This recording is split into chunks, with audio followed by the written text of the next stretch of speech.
वहाँ पे तो लेके जाते ना, मेरा अग्नि का इंतकाल हो गया। दवा खाना वहाँ नहीं, वही मेरा अग्नि का इंतकाल हो गया। परेशान है, बच्चे भी नहीं है, मैं चले जाता और 200-300 रुपये रोज क्या खाना कमाने वाले हमारे बच्चे आदमी मांग के खाते, कोई चीज नहीं, कोई सेवता नहीं, वहाँ कमाएंगे क्या, यानी जब हमको जहाँ डाले थे ना तो उन्होंने हमारी पूरी सोता करना था, आपने जब हमको डालने का था ना, वहाँ कुछ भी नहीं है।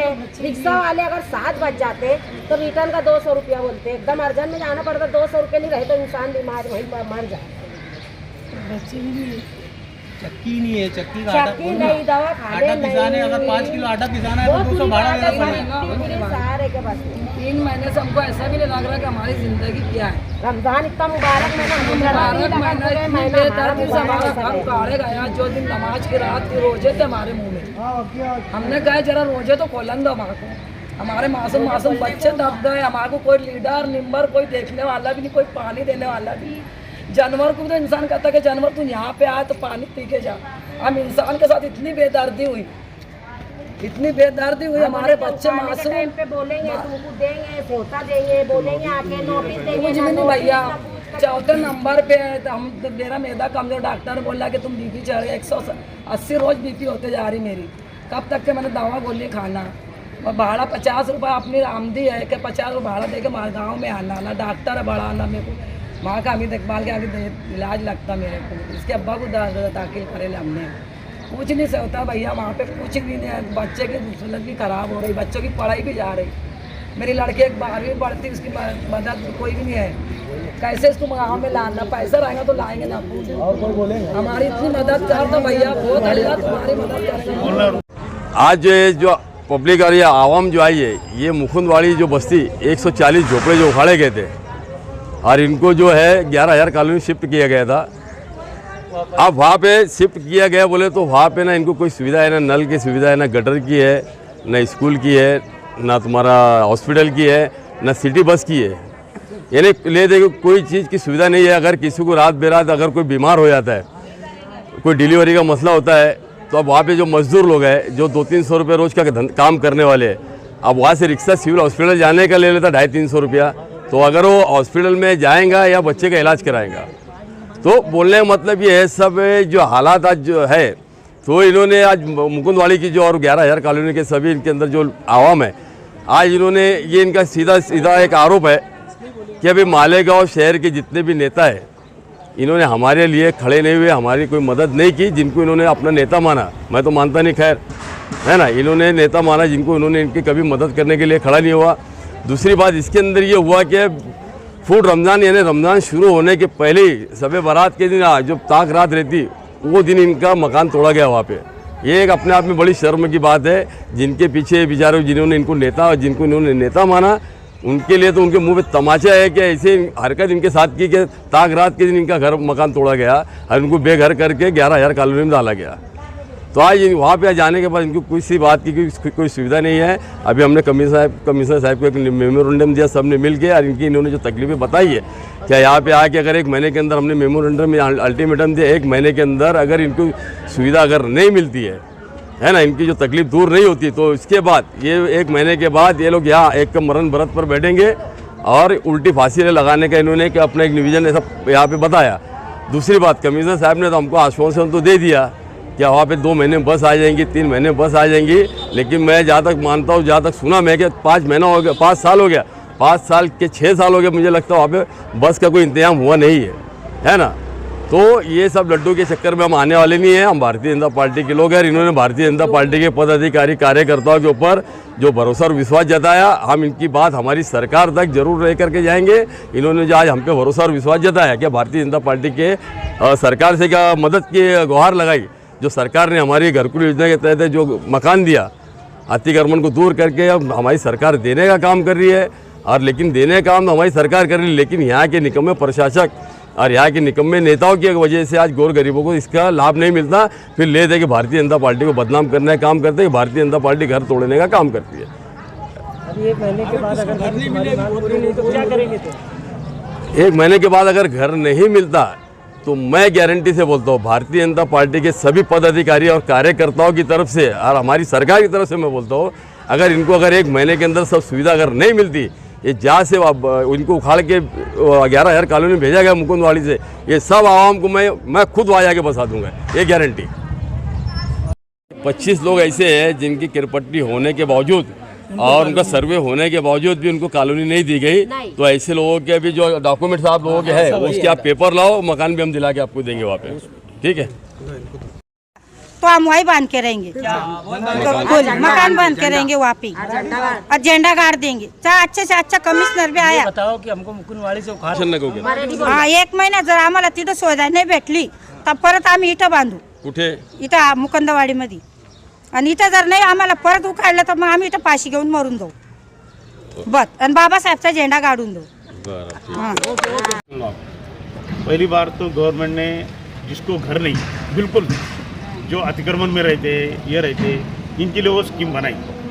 बराबर कि दूर है वो, जरा घर से गांव से दूर है, धंधा पावर लूम वगैरह गांव में है वो दूर है, लेकिन बना के दी जिसको घर ही नहीं, कितने दिन अतिक्रमण में रहेंगे तुम, फिर तुम्हारे बच्चे बड़े होंगे क्या, सब ऐसे ही चलेगा कि भाई अतिक्रमण में रहो अतिक्रमण में रहो।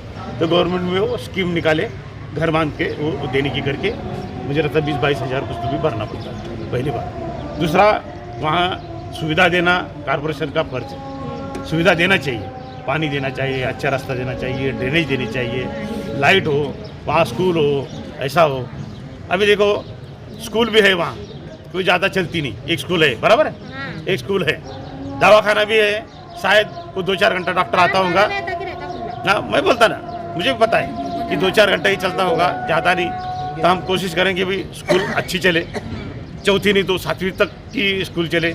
दवाखाना भी दिन भर नहीं, एक तो ऐसा कि रात में भी कभी लगे तो एक डॉक्टर रहना चाहिए वहाँ। दूसरा जो आने जाने का है तो अपने पास सिटी बस मंजूर करी गवर्नमेंट ने, सेंट्रल गवर्नमेंट ने सिटी बस भरे 25। तो जो रिक्शा का तकलीफ है, ज़्यादा पैसे लेते हैं या फिर आने जाने में रिक्शा उपलब्ध नहीं होती, तो इसके लिए सिटी बस भी शायद 1-2-3 महीने में आ जाएंगी। तो ये समस्या है वो हम पहले छुड़वाएंगे, कभी नहीं छुड़वाती है तो फिर निवेदन है आपका, वो बोले कि भाई हम ये करेंगे वो करेंगे, लेकिन एक मौका दे दो, अपन ज़्यादा से ज़्यादा सुविधा देने की वहाँ कोशिश करेंगे। लेकिन हम रहेंगे नहीं, इधर आएंगे जैसे गवर्नमेंट के खिलाफ नहीं चलता। अतिक्रमण अरे मैं बोला नहीं ना, मैं आपकी इसमें बोला क्या, तो अतिक्रमण करना तो हक नहीं ना अपना, अतिक्रमण करना अपना हक नहीं है। अतिक्रमण वालों को भी गवर्नमेंट ने दिया है कि हाँ आपको पक्का कर देंगे। हाँ तुम्हारा गांव में घर होता तो पंतप्रधान आवास योजना में निधि भी मिलता, बांधने को निधि भी मिलती थी गवर्नमेंट, लेकिन जगह अपनी होना, जगह अपनी नहीं है। तो हम नहीं है, हमने तो गवर्नमेंट और जो जगह है कहाँ रास्ते करने पड़ते हैं, कहाँ कुछ का आरक्षण रहता, कुछ इसका उसका, इसलिए हटाना पड़ता। तो जहाँ जहाँ जरूरत है वहाँ तो पहला काम ये करेंगे। अभी जैसा ये बोले कि भाई 4-8 दिन में एक दौरा करेंगे, वहाँ सब हम लेके आएंगे, ड्रेनेज वाले, लाइट वाले, कि भाई यहाँ ये होना, स्कूल यहाँ ये होना, दवाखाने वाले लाएंगे। तो ये कभी चीज़ें होती है तो ठीक है, आने जाने का थोड़ा समय लगेगा उसको, लेकिन ऐसे सुधार करते हुए भी कभी अच्छा होता है तो वो कोशिश करेंगे। तो आगे फिर क्या करने का है आप साहब, अभी आगे बारिश है, वो अभी महीना 2 महीना है। इसके अंदर मैं बता रहा हूँ इनकी तकरार क्या है, ये अतिक्रमण करने का इनका कोई मूड नहीं है, बराबर। ये अपनी सुख शांति जिंदगी जीना चाहते हैं। आपने इनको उधर शिफ्ट किया, सरकार ने उनको अतिक्रमण वालों को मकान दिया, ये सरकार का भी बड़ा एहसान। लेकिन ये जाने हुआ तैयार है, यहाँ वापस आने का इनको कोई शौक नहीं है, लेकिन वहाँ पे कोई सुविधा नहीं होने के कारण इनके जो आप शब्द निकल रहे हैं वजह ये। आप तो नहीं गए मालदे से, वहाँ कॉलोनी को जाते ना पानी की टंकी पास से, वहाँ रास्ता अच्छा नहीं था, अभी एक रास्ता अच्छा बनाया, बराबर बनाया कि मुरुम डाला गया ना सर। नहीं मुरुम का रास्ता बनाया, उस पर डामरीकरण पहले इसमें नहीं होता, एक 4-6 महीने वो चलने पड़ता और उसके ऊपर डामरीकरण कंक्रीट बाद में होता। तो वो भी करेंगे। तो जैसा जो भी चीज़ें देती आएंगी, जो भी सुविधा देते आएंगी तो वहाँ दे देंगे। और इसके ऊपर भी इसका भाई नहीं बहुत तकलीफ वाली बात है, तो बाद में उसका देखेंगे। सरकार वाला पुलिस स्टेशन तक नहीं है वहाँ, 1 महीने की 15,000 जो 15,000 सर सुनिए साहब, अनधिकृत नल है उसको 8,000 पट्टी है अनधिकृत है। और ये बार तो पट्टी भी नहीं बढ़ाई मैंने, 5% बढ़ाई भी नहीं। अभी जो उखड़ा जो उसको क्या कर रही अभी सर इसमें ना केयर पट्टी करने में इसमें जो है अभी इनको जो घर चेम्बर पानी घर में आ रहा है, गंदगी जो घर में एक है ना दौरा रखी 8 दिन में, 8 दिन लंबा टाइम लग जाएगा साहब। 3 दिन तो छुट्टी आई नहीं तो आप बोले कल परसों में करो, ऐसा होता तो नहीं, है। 2 दिन में मंगलवार है। शनिचर वहाँ पर भाई पुलिस स्टेशन भी होना चाहिए, जगह जगह पुलिस रहना चाहिए। अरे वो हर एक बात छोटी छोटी मार आएंगे चोट ना करते हैं, तो ऐसा नहीं पुलिस होता। लेते हैं। आने के बाद बोलने का मतलब ये है कि वो रिपेयर का भी किसी के पास ठेका होगा ना। हाँ नहीं करेंगे ना, वो वहाँ देख के वो मालूम पड़ेगा ना क्या क्या करना है क्या नहीं। तो शनिवार को शनिवार ऑफिस चालू है को क्या? नहीं फिर आ जाएंगे ना, फिर बहुत लंबा हो जाएगा ना, मैं कल नहीं बोलूँ।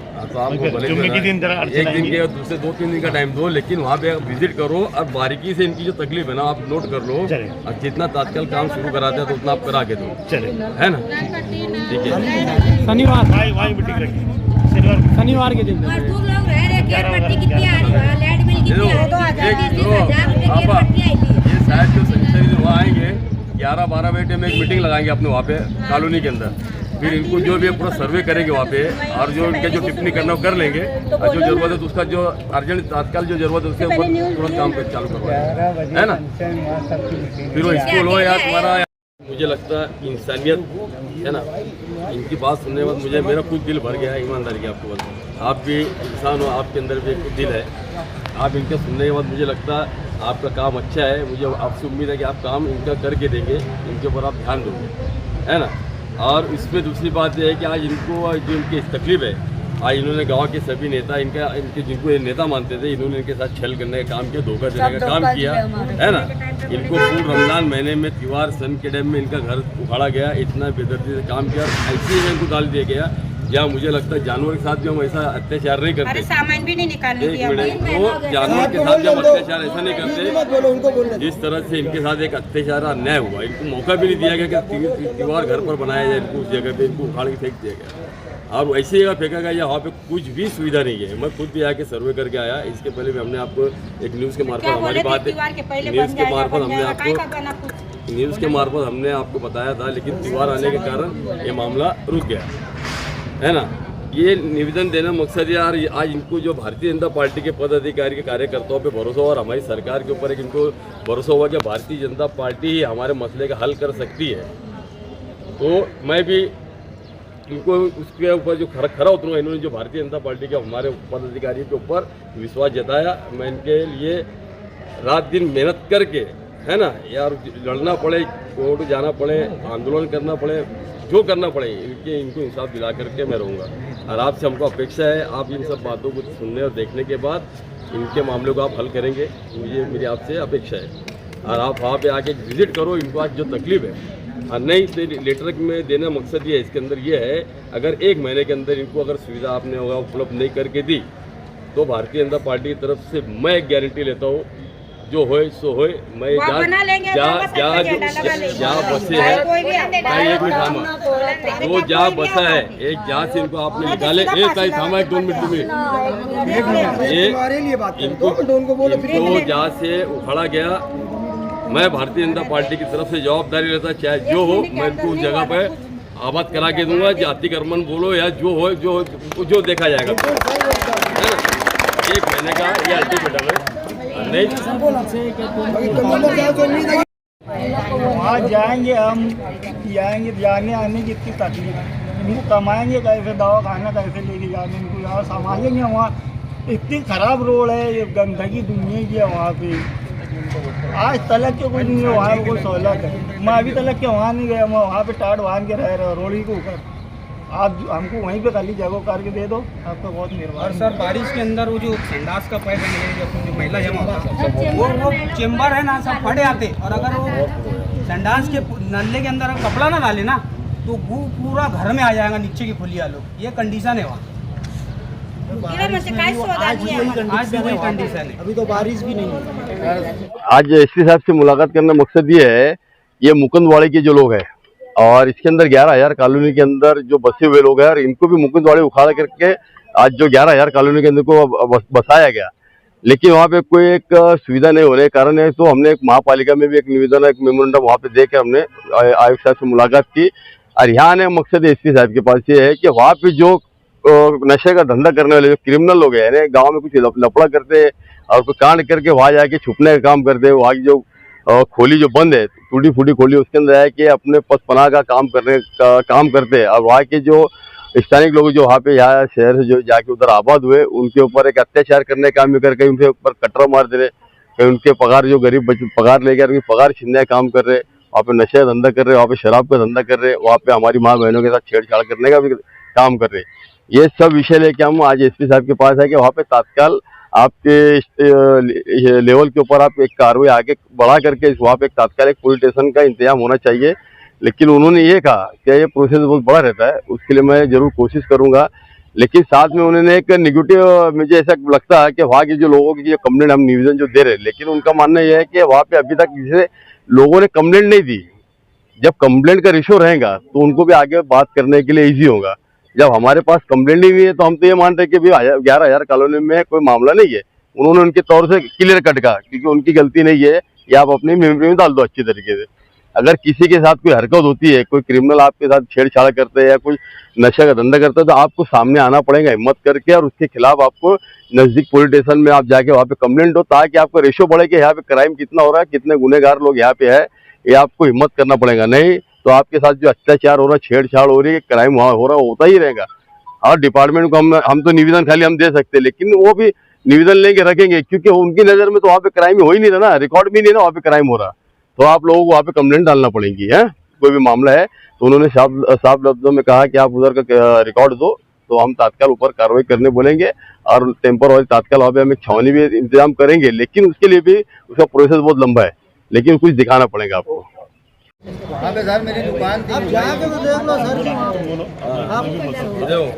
अभी साहब ने अभी आप बच्चियों को कैसे बचाएंगे हम, ये बताइए, बच्चों को कैसे हम बचाएंगे? खाली लूम चलाने वाले के पास 200 का कमाई होती, अब उसने 50 रुपये रोज रिक्शा वाले को देंगे। बच्चे स्कूल हमारे कैसे जाएंगे? 7 बच्चे के स्कूल के 3500 रुपये मांग रहे हैं रिक्शा वाले वहाँ से। मैं एकदम अकेली, औलाद भी नहीं है, शौहर भी मर गया, कहाँ से लाएंगे? 2500 रुपये महीने का घर मिला हमको। अब वहाँ जब रहेंगे तो वहाँ करेंगे, अभी भाड़े के घर में हम लोग रह रहे हैं। देखो मेमोरेंडम भी हम 1000 बार दे चुके, आगे बार कोई सुनवाई होती नहीं। जितने भी गांव के लीडर है उन्होंने अपना काम बता दिए उखाड़ के, सब लीडर की मर्जी से उखड़ा। हर लीडर चाहता था ये उखड़े, अलग कोई परेशानी नहीं। वहाँ डर के जाती थी, इतना रास्ता था वहाँ कोई वही। हमको कॉलोनी चाहिए ही नहीं, वो कॉलोनी आप वापिस लो और हमको छोटा मोटा घर हमारी जगह पे दो। और सर अब मेमोरेंडम हम बहुत दे चुके, अब अगली बार अगर ये हमारा काम हुआ नहीं वहाँ का तो हम मरम धरप पे बैठ जाएंगे, नहीं तो उल्टी फांसी लेंगे। अब हम सब क्या वहाँ रोज मरने से अच्छा है एक ही बार मर जाते ना, आपको भी तसल्ली हो जाएंगी। और जो गाँव के लीडर जिनको खुशी मिली हमारी बस्ती उखाड़ के, उनको भी थोड़ी सी तसल्ली मिल जाएंगी, ताकि चलो मर गए भले अब तो आएंगे भी नहीं, ना तुम्हारे पास आएंगे ना वो लीडरों के पास जाएंगे। हाँ अब ये लोग रो रहे हैं, इनको देख के मुझे रोना आ रहा। अरे इतने कैसी इतना तो इसराइल के अंदर वो यहूदी भी नहीं कर रहे होंगे जितना यहाँ मुसलमानों ने करे हमारे साथ लीडरों ने मालेगांव। हाँ तो सर वहाँ का कुछ आप बंदोबस्त करो, नहीं तो फिर आप मेहरबानी करके जहाँ पे हम बसे थे लगे तो छोटा दो हमको अंदर करके, उतना हमारा इंतजाम कर दो, नहीं तो वहाँ पूरा बंदोबस्त स्कूल के बच्चे यहाँ से जितने लोग वहाँ गए सर, तो 90% बच्चों की स्कूलें छूट गई, जो स्कूलें नहीं पढ़ रहे। अब इसका जिम्मेदार कौन लेगा इसकी जिम्मेदारी? जो बच्चों की पढ़ाई गई उसकी जिम्मेदारी कौन लेगा? बस लोग अब लीडर लोग को बस अपनी जगह होना, इसको वहाँ पे शादी हॉल बनाना है, इसको और कुछ बनाना है, लोगों को गरीबों को उखाड़ो और अपनी चीज़ें वहाँ बनाओ। अगर एक भी गरीब की बद्दुआ लीडरों को लगी ना सर, तो कसम से कहता जिंदगी भर वो कहीं कहीं कीड़े पड़ के मरेंगे। जब वक्त रहता तो आते भाई बेटा करते हैं, ऐसे झाँकने के लिए नहीं आया। अभी हम पे क्या बीत रही है? कुछ बोल रहे तुम बोलने का बोलने वाले आ गया, बाकी पीछे हट जाओ। हमारे बच्चों का मुस्तकबिल सही नहीं है। हम अगर प्राइवेट स्कूल में हमको पढ़ाते हैं तो 1200 रुपया महीना देना है, एक बच्चे का 600 रुपया महीना लेते, तो आदमी कमाएंगे क्या, फिर बच्चों को पढ़ाएंगे कैसे हम? तुम जेंट्स तो ऐसे आ जाओ, पीछे हो जाओ। अभी तुम्हारी तकलीफ क्या है और क्यों है, तुम साहब को सब एक जन बताओ कहाँ से है, क्यों है? हम मुकुंदवाड़ी से आए और वहाँ से हमारा घर बेदर्दी से तोड़ दिया गया। और कॉलोनी में डाल दिया गया है जहाँ पर कोई साधन नहीं है, ना वो बच्चों की स्कूल है 1 से 12वीं तक, ना ही दवा खाना है, ना वहाँ रिक्शा मिलती है। अगर कोई बीमार पड़ गया रात में तो रिक्शा ढूंढते ढूंढते वो बच्चे दम तोड़ देते हैं। कोई इंसान डिलीवरी वाला है उसके लिए रिक्शा ढूंढते हैं कि जल्दी ले जाए, कुछ नहीं होता, उसकी मौत हो जाती है। हम पर यानी जुल्म हुआ एक तरह का। हमने बहुत कोशिश की, रिक्वेस्ट की कि हमको थोड़ी मोहलत दे, हमारा त्योहार आ रहा है, लेकिन उन्होंने कोई हमारी बात सुने नहीं और बेदर्दी से हमारा घर तोड़ दिया गया। तो बस सरकार से यही रिक्वेस्ट है कि हमको वहीं 10 पत्रों की जगह दे दी जाए तो सरकार की बहुत मेहरबानी है। और हम इतनी उम्मीद लेकर आए हैं कि बीजेपी सरकार हमारी सुनेंगे और ज़रूर हमारी मदद करेंगे, यही हमारी रिक्वेस्ट है। तो वहाँ पे तो लेके जाते ना, मेरा आदमी का इंतकाल हो गया, दवा खाना वहाँ नहीं, वही मेरा आदमी का इंतकाल पे 11,000 हाँ, बहुत परेशान है, बच्चे में नहीं है, मैं चले जाता और 200-300 रुपया रोज क्या खाना कमाने वाले हमारे बच्चे आदमी मैं मांग के खाती। कोई चीज नहीं, कोई सेवता नहीं है वहाँ।